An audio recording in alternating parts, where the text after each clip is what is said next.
laporannya ada apa aja biasanya? Privacy, nyari. Ini bukan sih tipis-tipis menulis sekarang tuh. Ada pendahuluan. Pendahuluan, oke. Bab 1 Terus? pendahuluan, latar belakang tujuan praktikum, terus bab 2 itu tinjauan pustaka. Oke. Bab 3 metodologi. Bab 4 hasil dan pembahasan. Bab 5 kesimpulan dan saran.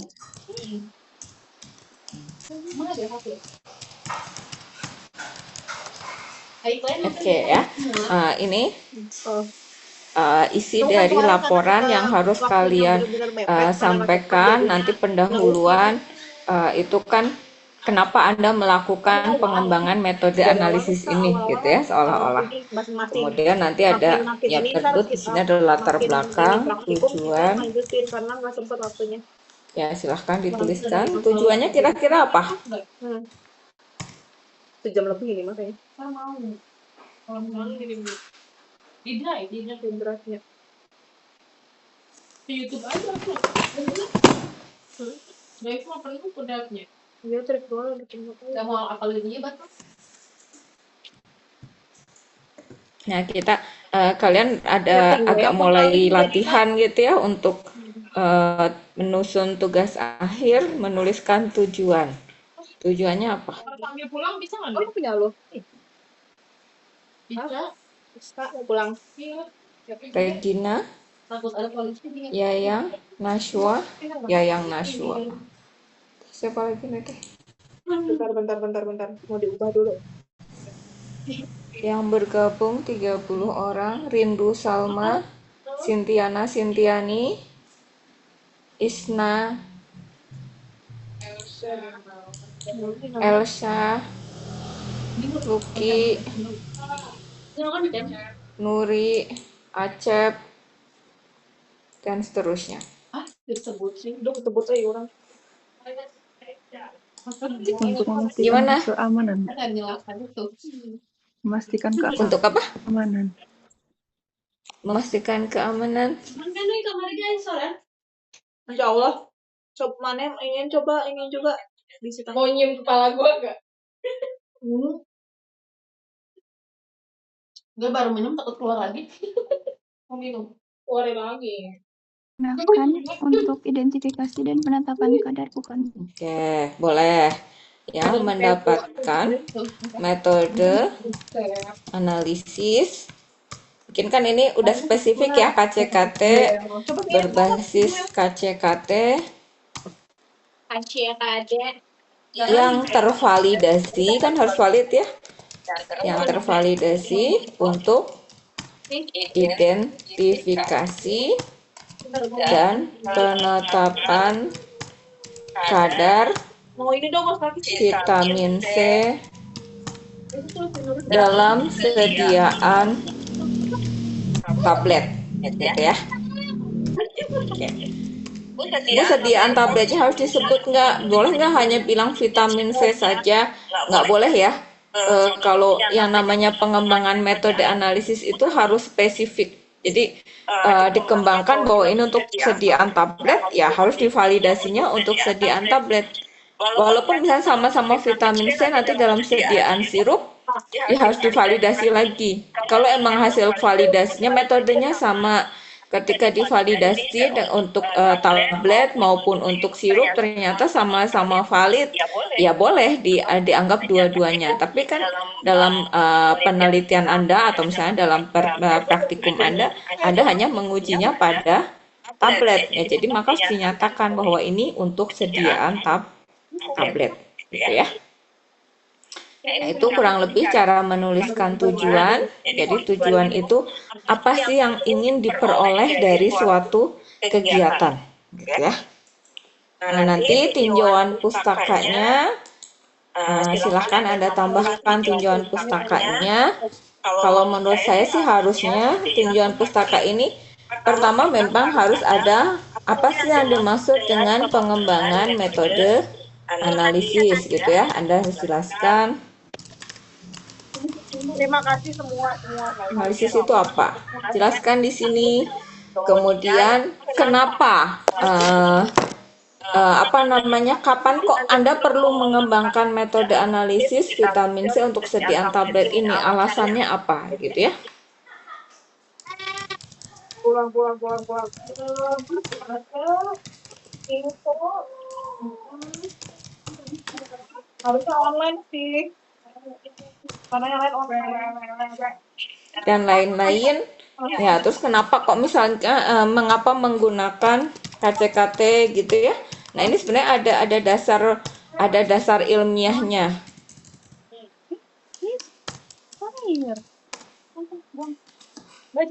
Ini semua harus dijelaskan dalam tinjauan pustaka. Tapi jangan tinjauan pustaka nanti isinya kayak gini ya, pengembangan metode analisis tanda tanya. Bukan gitu maksudnya. Maksud saya nanti isinya adalah Anda menjelaskan apa sih yang dimaksud dengan pengembangan metode dan alasan-alasan apa yang menyebabkan perlunya pengembangan metode sesuai dengan judul Anda. Kan Gitu ya. digulung gitu kan. Nah, ujungnya tuh warna oranye, beda sendiri, yang lain hitam. Tapi lucu. Berikutnya nanti ada alat metodologi, itu biasanya ada alat dan bahan. Silahkan tuliskan saja alat bahannya apa. Kemudian yang kedua adalah prosedur kerja. Ya. Nah, prosedur kerja silahkan dibuat berurutan. Nah, prosedur kerja ini nanti harus nyambung dengan hasil.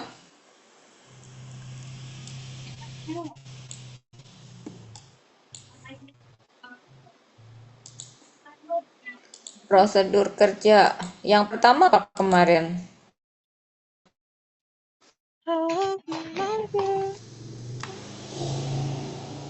Uji linearitas dan sensitivitas, Bu. Uji linearitas dan sensitivitas, boleh. Tapi sebenarnya sebelum ini ada lagi, walaupun nggak secara modul kan kemarin karena terbatas modul ya. Apa? Sebenarnya apa yang sebelumnya? Uji kesesuaian sistem bukan, Bu? Ya, sebelum uji kesesuaian sistem harusnya ada lagi.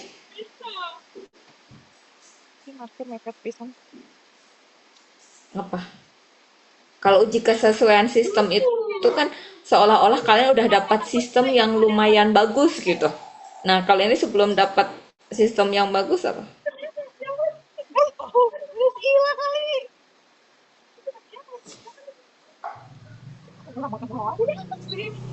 Validasi. Sebelumnya kita ingin lihat dulu kayak gimana sih kira-kira fase gerak perbandingan fase geraknya kayak gimana, laju alirnya berapa di awal banget. Masih coba-coba dulu, itu namanya apa? Ada kuliah saya.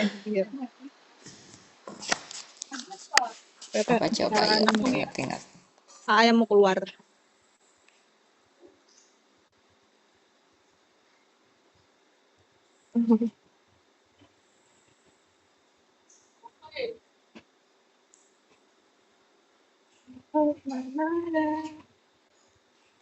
Gue gak kelihatan tar. Walaupun realnya ini tidak Anda kerjakan dengan sebenar-benarnya gitu ya tahapan ini, tapi setidaknya Anda bisa menampilkan data. Lucu.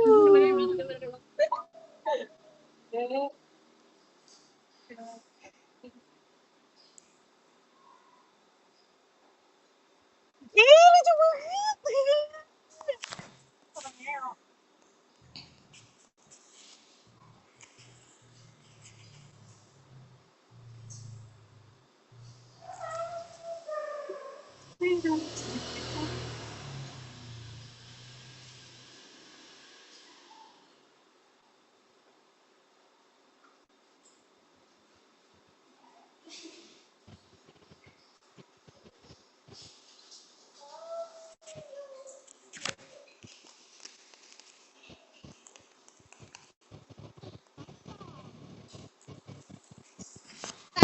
Apa? Menentukan metodenya terlebih dahulu, Bu. Boleh, penentuan metode. Atau sebenarnya memang benar ya isinya itu penentuan sistem. Karena ini udah jelas ya metodenya kan pakai KCKT. Jadi sebenarnya kita itu penentuan sistem KCKT-nya gitu ya. Ya, jadi tadi yang fase geraknya apa, fase diamnya apa, laju alirnya berapa gitu ya. Nah, itu harus kalau emang pengembangan metode itu berarti memang masuk bagian dari apa namanya? Dari hasil gitu ya. Salah satu hasil penelitian dalam pengembangan metode itu dapat sistem KCKT yang sesuai. Itu ya. Kemudian penentuan itu ya, penentuan sistem. Oke. Prosedurnya tahulah ya. Sebenarnya ini kalau prosedur aslinya kalian kan kemarin nyari dari literatur orang gitu ya, dari publikasi orang menganalisis vitamin C, sistem KCKT-nya seperti apa. Nah, tapi kalau secara aslinya, Anda boleh lah ya bilang pura-puranya dilakukan dengan benar, itu maka sebenarnya harusnya ada pertama itu lakukan studi pustaka dulu. Ya, prosedur kerjanya. Kalau laporan kan bahasanya apa namanya pakai kata pasif ya. Berarti dilakukan studi pustaka atau studi literatur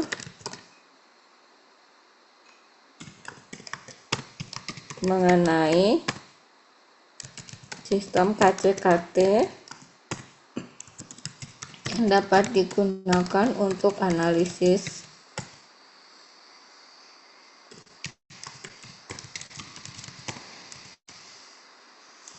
PC gitu ya. Nah, kemudian setelah itu tetap sih melakukan trial and error lagi gitu ya. Data pustakanya atau data literaturnya itu sebagai data awal harusnya. Nah, nanti kalian coba dengan data seperti itu, dengan sistem KCKT yang kalian peroleh dari literatur itu, apakah hasilnya baik atau tidak, gitu ya. Biasanya sih nggak akan selalu baik, ada selalu hal-hal yang perlu diperbaikinya. Nah, maka tahap berikutnya adalah dilakukan optimasi sistem KCKT.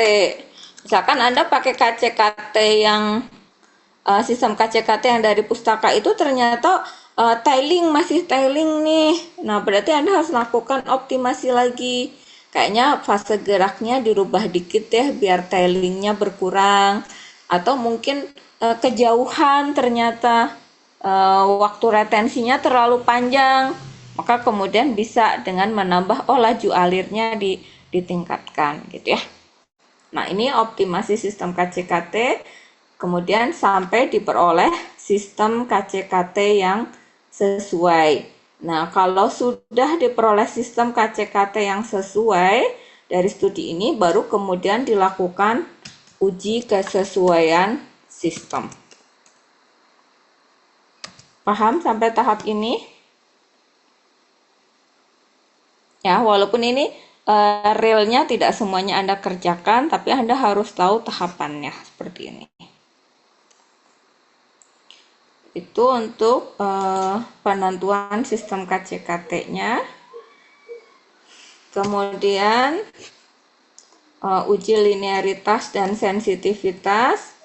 Nah, ini prosedurnya kalian tuliskan lah ya, ini sesuai seperti kemarin, mulai dari membuat seri kurva, dari mulai bikin larutan baku ya, pembuatan larutan baku induk gitu ya, kemudian pengenceran,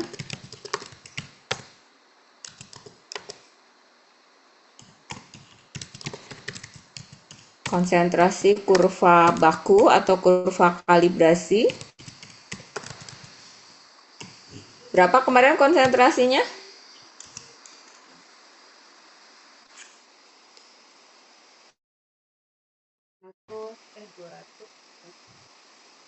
Masih ingat?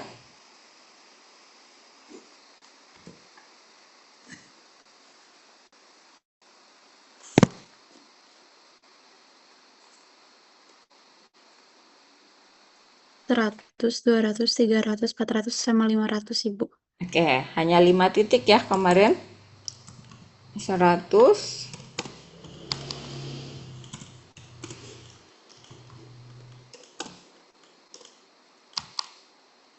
Ya, nanti kalian jelaskan cara membuat larutannya seperti apa sampai dapat konsentrasi ini, ya.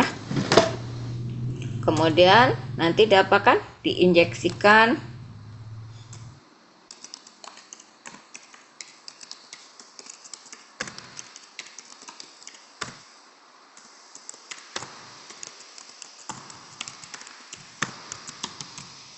sistem KCKT yang sudah dioptimasi dan udah uji kesesuaian sistem harusnya ya. Kemudian apalagi dilakukan perhitungan linearitas dan sensitivitas.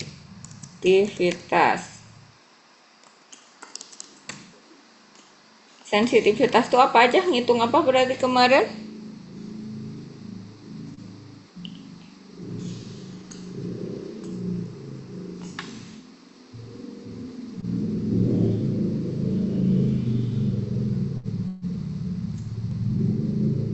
Kalau sensitivitas BD/BK, Bu. Betul, BD dan BK ya. Seperti itu. Ini untuk linearitas dan sensitivitas. Kemudian kalian lanjut ke uji akurasi ya. Kemarin langsung akurasi kan ya. Yang keempatnya presisi. Nah, akurasi kemarin prosedurnya gimana? Dibuat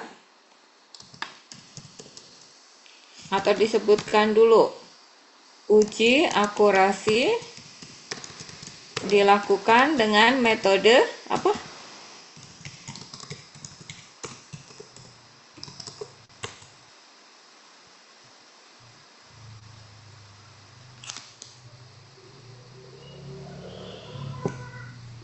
Ada yang tahu?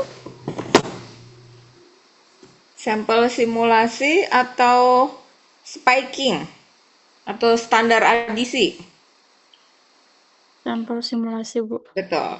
Ya, uji akurasi dilakukan dengan metode sampel simulasi. Ini yang jawab cuma satu, yang lain pada kemana? Sampel simulasi ya. Berarti yang kedua dibuat dulu kan ya. Nah, dibuat sampel simulasi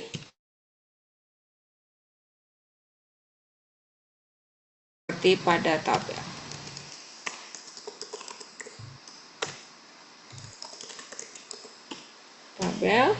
Kemudian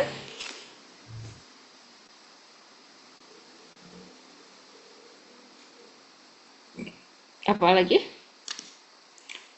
Kemudian selanjutnya udah tahu lah ya. Kemudian kan dibuat, kalian membuat sampelnya kan, sampel simulasinya nanti per tabletnya dibuat berapa miligram, kandungan zat aktifnya ada yang 80, ada yang 100, ada 120, itu buatkan dalam tabel. Nanti kemudian tiap ditimbang sejumlah tablet, sejumlah sampel tablet itu yang setara dengan 50 mg vitamin C, kemudian dilarutkan, kemudian diencerkan dan diukur, gitu ya. Dan diukur AUC-nya pada KCKT. Itulah ya, itu udah saya anggap kalian sudah bisa. Nah, kemudian untuk presisi ini juga sebenarnya sama, seperti kan prosedurnya sebenarnya sama ya, pakai sampel simulasi. Nah, hanya pada konsentrasi, pada kadar yang 100% diukur minimal 6 kali gitu ya. Nah, itu prosedurnya secara umum. Nah, kemudian di sini untuk hasil dan pembahasannya, maka hasil dan pembahasan itu menyesuaikan dengan ini ya, dengan prosedurnya saja berurutan. Nah, di sini ini satu ya. Atau kalian apa ya, tulis lagi aja deh. Penentuan sistem KCKT.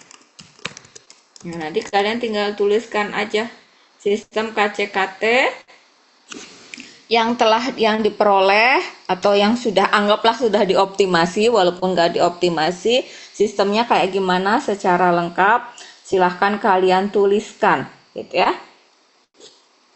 Nah, dari sistem KCKT ini, kenapa sistem KCKT ini dianggap sudah sesuai? Kan berarti Anda harus buktinya. Nah, berarti kalian harus menampilkan datanya berupa kromatogram.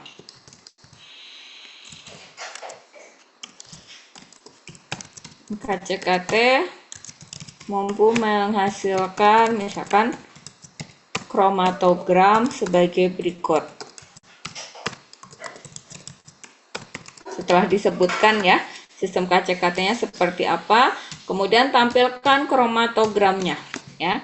Di sini ada gambar kromatogramnya. Nah, dari gambar kromatogram itu nanti kalian bahas. Kan ini hasil dan pembahasan ya. Jadi ini harus ada hasilnya dulu dari penentuan sistem KCKT, dapat sistem KCKT. Sistem KCKT-nya itu udah bagus atau belum, harus ada buktinya. Buktinya berupa kromatogramnya gitu ya. Nah, dari kromatogram itu kalian bahas. Kromatogram itu bagus atau tidak? Memenuhi semua ketentuan yang ada atau enggak gitu. Contohnya gimana? Misalnya, Mahaya. Misalnya kromatogram kan gini ya. Nah, kromatogram. Nah, seperti ini. Ini sumbu X-nya apa? Kemarin di sidang ditanya pada nggak bisa nih. Sumbu X-nya, ini sumbu X ya, benar. Sumbu X itu apa? Konsentrasi. Masa sih?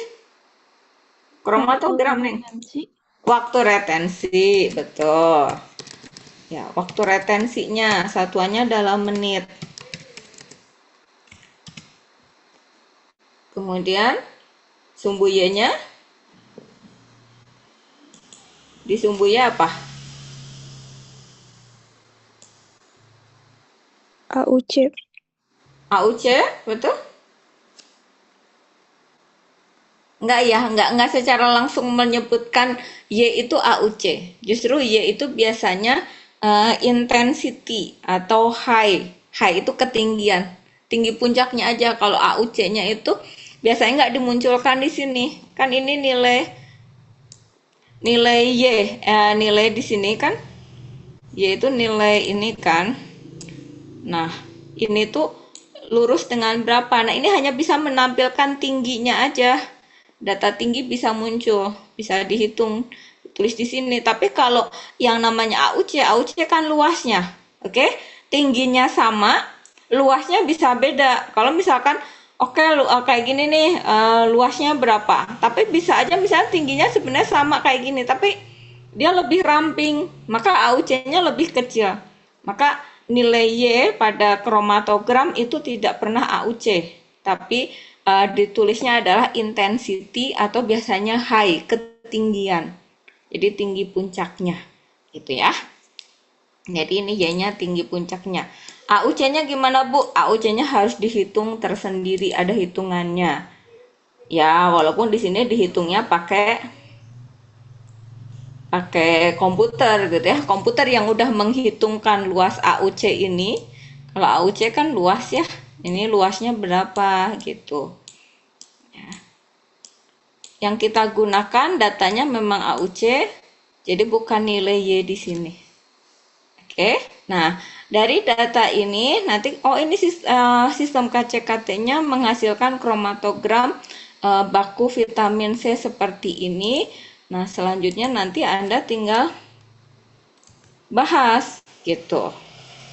Nah, misalkan ini kan gambar 1 gitu ya. Kromatogram baku vitamin C. Vitamin C. Nah, pembahasan. Bahasanya gimana? Kalian bisa nulis berdasarkan gambar 1 dapat diketahui atau dapat dilihat bahwa sistem KCKT menghasilkan kromatogram yang baik atau tidak, gitu ya. Baik atau tidak. Nah, Anda harus punya alasan.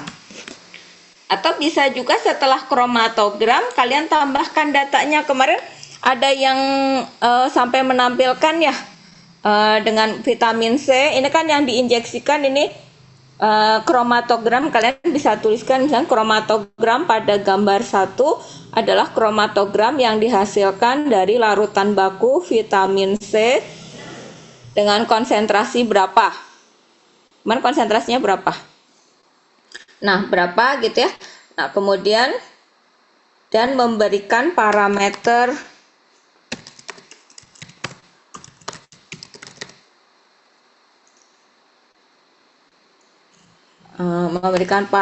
misalnya memberikan nilai aja ya. Nilai waktu retensinya berapa?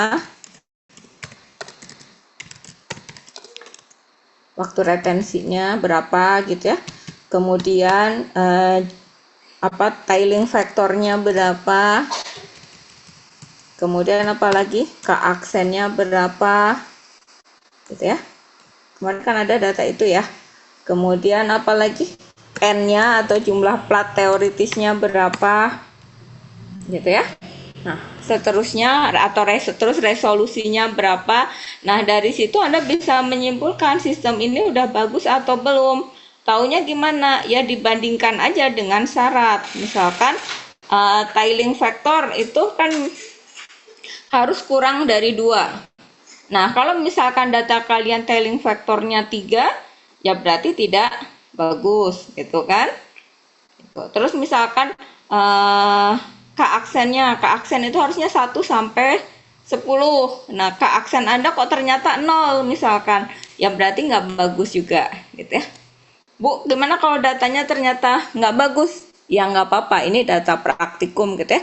Tampilkan aja apa adanya, gitu ya, nilai-nilai tadi, walaupun nilainya jelek nggak apa-apa. Kalian setidaknya tahu, oh ini yang jeleknya gitu ya.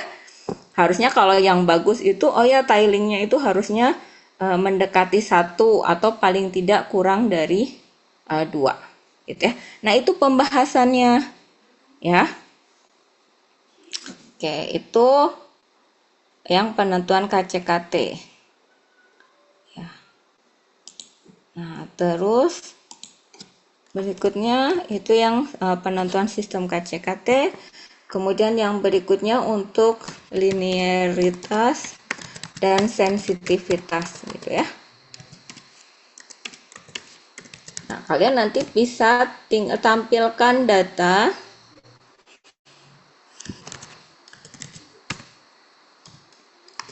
kurva kalibrasi adalah sebagai berikut. Misalnya dibikin tabel ya. Bisa bikin tabel, insert, tabelnya boleh ke atas, boleh nyamping gitu ya. Nah, misalkan kayak gini. Kenapa ini geser ya? Nah, ini gambarnya geser-geser ya. Hapus aja ya, ini gambarnya udah saya hapus aja ya, karena menggeser, menghalangi.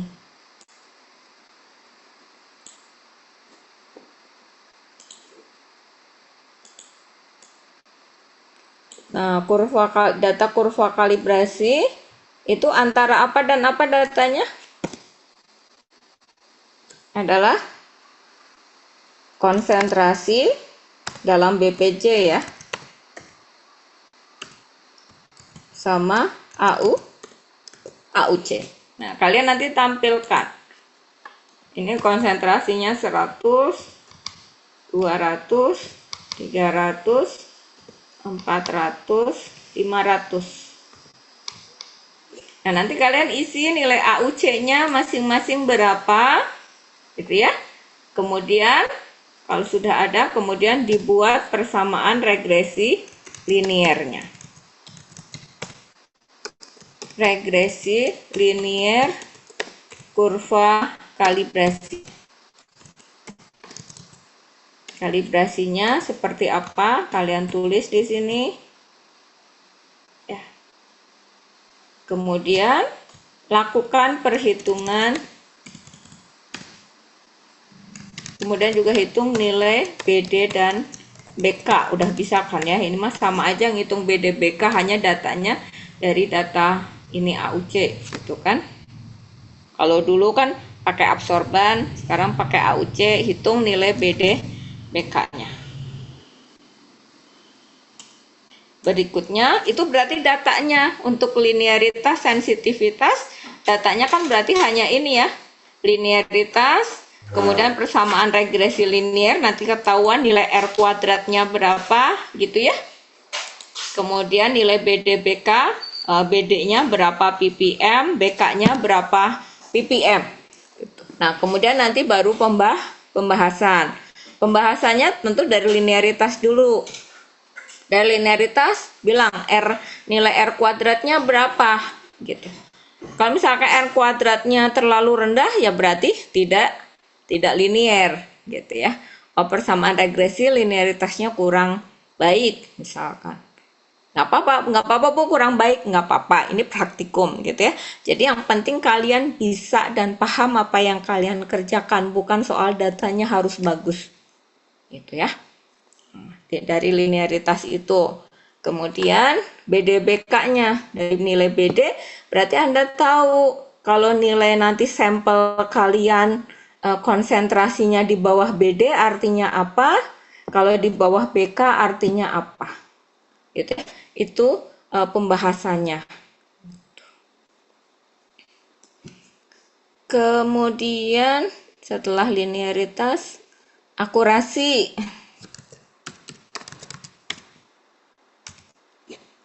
Nah, data akurasi seperti biasa ya. Akurasi metode dinilai berdasarkan nilai persen recovery-nya.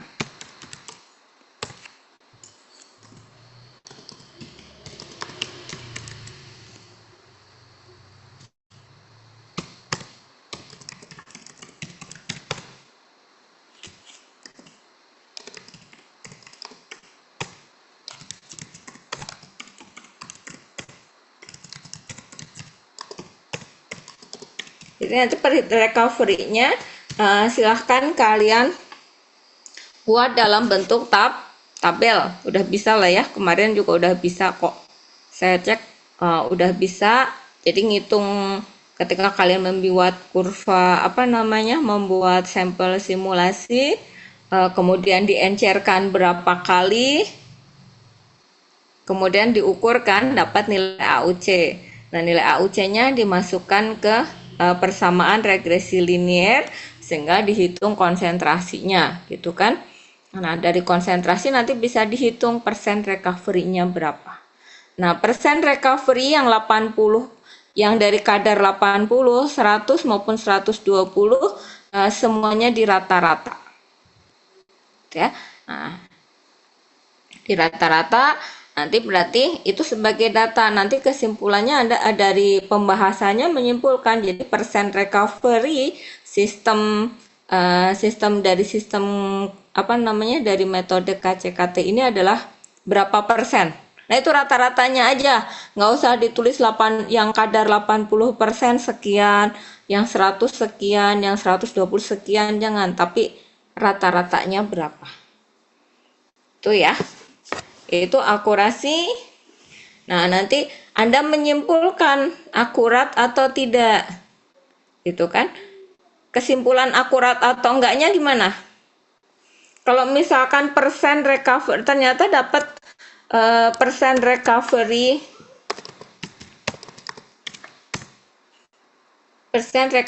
dari sampel simulasi adalah 60,80%. Ini berarti akurat nggak? Enggak, Bu. Enggak. Emang yang akurat harusnya berapa? Syaratnya Syaratnya 98,0% sampai 105,0%. itu oke. Itu lihatnya di mana? Nanti disitasi ya syarat itunya ya. Itu kamu lihatnya yang di mana? Syarat yang di mana? Di Lihat buku apa? di itu Ibu, di Di apa? jurnal. Di jurnal. Itu syarat recovery-nya atau syarat kadarnya. Anda harus membedakan ya syarat kadar dalam suatu sediaan dengan syarat persen perolehan kembalinya. Kalau nggak salah sih memang segitu ya. Antara 98,0 sampai 102 ya. 102,0%. Kalau nggak salah segitu untuk persen recovery. Gitu. Karena untuk syarat validasi ya, validasi uji akurasi segitu, karena ini masuk kategorinya zat aktif. Ya kan, vitamin C dalam sediaan tablet vitamin C itu kan sebagai zat aktif. Gitu. Syarat untuk zat aktif itu syaratnya lebih susah, gitu ya. Artinya ketepatannya harus tinggi, akurasinya harus tinggi. Beda kalau nanti untuk analisis cemaran. Kalau cemaran biasanya syarat kadarnya itu 80 sampai 120. Jadi sebenarnya kemungkinan salahnya bisa lebih besar. Gitu. Tapi kalau karena ini zat aktif, peraturannya lebih ketat. Ya. Tapi nanti cek lagi ya, itu syaratnya, syarat yang kalian ambil ada di mana. Sebenarnya ada peraturan resminya. Salah satunya adalah di ICH Q2.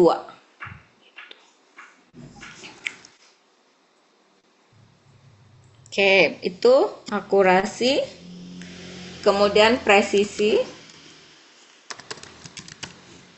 Nah, Anda harus jelaskan dulu presisi yang dilakukan atau uji presisi yang dilakukan adalah uji presisi apa?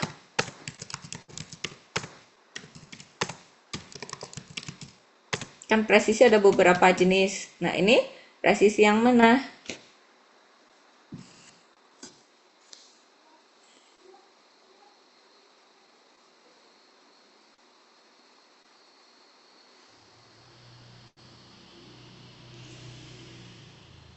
Intraday ya, presisi. Istilahnya intraday atau ganti ya? Ya kurang lebih itu. Nah, nanti lihatnya adalah dari persen RSD gitu ya. Simpangan baku relatifnya berapa persen. Kalau simpangan baku relatifnya kurang dari 2%, maka sistem atau metodenya itu disebut presisi. Tapi kalau lebih dari 2%, maka tidak presisi. Saya yakin jawabannya pasti nggak presisi ya. Nggak apa-apa, tapi hitung saja. Datanya seadanya, nggak masalah, nggak presisi juga. Gitu. Nah, secara data seperti itu, hanya seperti itu ya. Nah, nanti tinggal kesimpulannya ya berarti Anda menyimpulkan bahwa sistem KCKT atau metode analisis dengan sistem KCKT, fase geraknya apa, fase diamnya apa, bagaimana linearitasnya bagaimana, kemudian akurasi batas deteksi, batas kuantisasinya bagaimana, akurasi presisinya bagaimana, sehingga Anda simpulkan bahwa metode tersebut valid atau tidak. Saya yakin tidak valid, kesimpulannya tidak valid. Nah, dari tidak valid itu kemudian Anda menyarankan sarannya apa. Berarti kan nanti harus diperbaiki nih karena dia sistemnya belum bagus gitu ya. Harus diperbaiki. Perbaikinya dalam hal apa menurut kalian? Apakah menurut kalian fase geraknya tidak cocok? Atau kayak gimana? Itu sebenarnya kan optimasi lagi ya sebenarnya kan karena kalian sebenarnya kan tidak melakukan optimasi sistem ya. Nah, maka sebaiknya melakukan optimasi sistem ya dengan penekanan misalnya ganti fase gerak atau rubah-rubah dulu perubahan fase geraknya gitu. Itu kurang lebih seperti itu. Ada yang mau ditanyakan? Silahkan.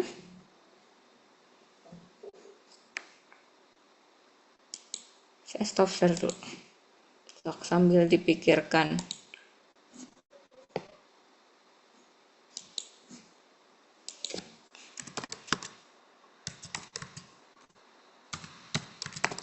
Ibu izin bertanya. Jadi Ya, sih. kalau misalnya perhitungan presisi akurasi sama penetapan Oh kadar iya, ada tabel penetapan kadar ya, lupa. Habis itu penetapan kadar. gak memenuhi syarat berarti gak apa-apa ya Bu. Soalnya hasilnya pada gede Bu. Iya, nggak apa-apa. Jadi dari validasinya berarti sampai presisi disimpulkan dulu itu valid atau tidak, gitu ya. Sebenarnya kalau tidak valid itu berarti nggak boleh untuk penetapan kadar. Nanti nggak maksudnya. Jadi metode analisis itu harus valid dulu, baru bisa digunakan untuk analisis. Kalau tidak valid, ya tidak. Nah, berarti nanti di laporan Anda bisa aja menyebutkan karena metode saya tidak valid, maka tidak bisa dilakukan analisis baik identifikasi maupun penetapan kadar dengan sistem ini. Gitu. Jadi apa namanya penetapan kadarnya tidak dilaporkan, gitu. Nggak apa-apa seperti itu. Atau tetap dihitung ya nggak apa-apa. Tapi datanya salah gitu kan. Anda menyimpulkan bahwa ini dihitung dengan menggunakan sistem yang tidak valid. Maka sebenarnya hasil penetapan kadar juga tidak bisa dipercaya gitu. Itu ya.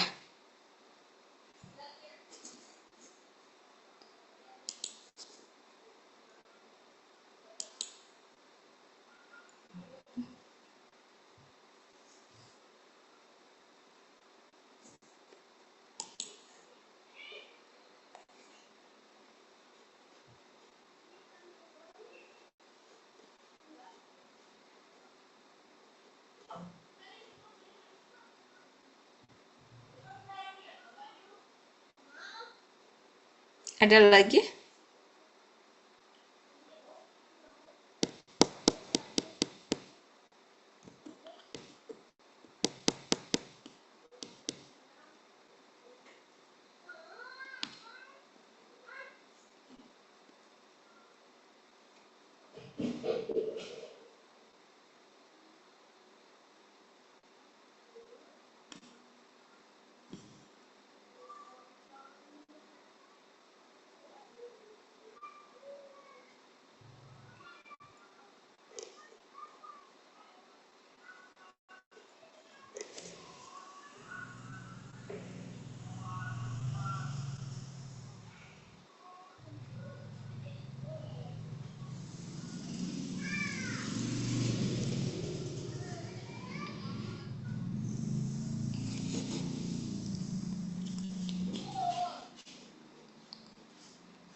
Ada lagi?